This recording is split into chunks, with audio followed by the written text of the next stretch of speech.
নাঙ্গলকোটের পেরিয়া মাদ্রাসাতুল বানাত দাখিল বালিকা মাদ্রাসার অ্যাডহক কমিটির পরিচিতি সভা ও সংবর্ধনা অনুষ্ঠান।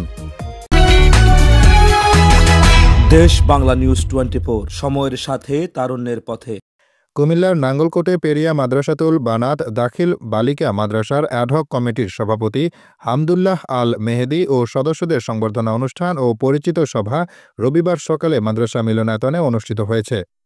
সংবর্ধিত অতিথির বক্তব্য রাখেন বাংলাদেশ লেবার পার্টির চেয়ারম্যান ও নবমনোনীত অ্যাডহক কমিটির সভাপতি হামদুল্লাহ আল মেহেদী।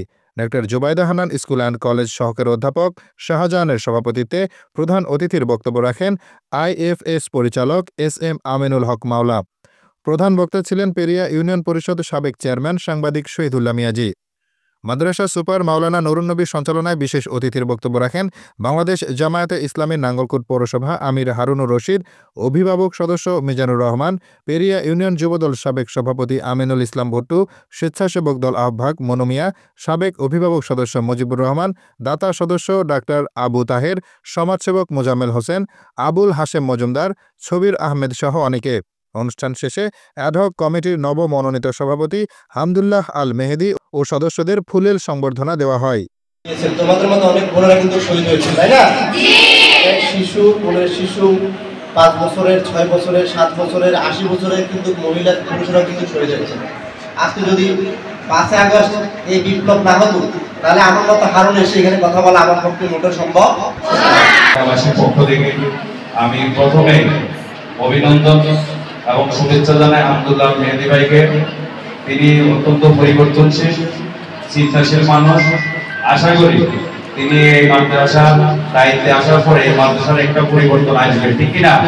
এটা আমরা প্রত্যাশা করি। একজন উচ্চশিক্ষিত, তিনি দেশের সর্বোচ্চ জায়গায় রাজধানীতে অবস্থান করেন, সারা দেশের খোঁজখবর রাখেন, সেহেতু এই মাদ্রাসাকে এগিয়ে নেওয়ার মাধ্যমে ওনার রাজনৈতিক ক্যারিয়ার আরো সমৃদ্ধ হবে।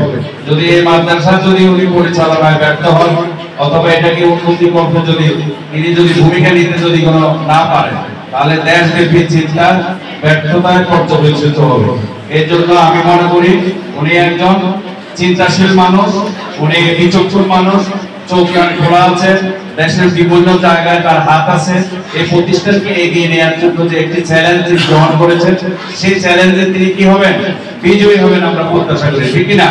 অনেক যুক্তিপূর্ণ কথা বলে টেলিভিশনে বা জাতীয় সমস্যা নিয়ে, সেই লোকটা এখানে আসছে, এটা তোমাদের জন্য গর্বের না পরাজয়? গর্ব এবং অহংকার।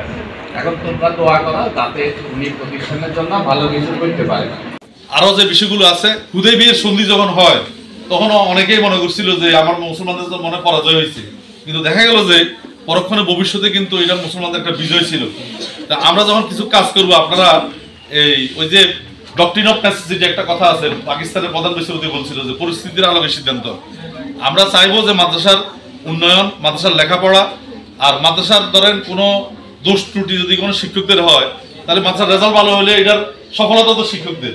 কারণ আমরা আগে দেখতাম যে দেশের উন্নয়নের কাজে শেখ হাসিনা প্রধানমন্ত্রী করতেছে, আর দোষ ত্রুটি হলে এটা তো সচিবে করছে, ওই মুখ্যমন্ত্রী করছে, শেখ হাসিনা দিকে রাখতো না।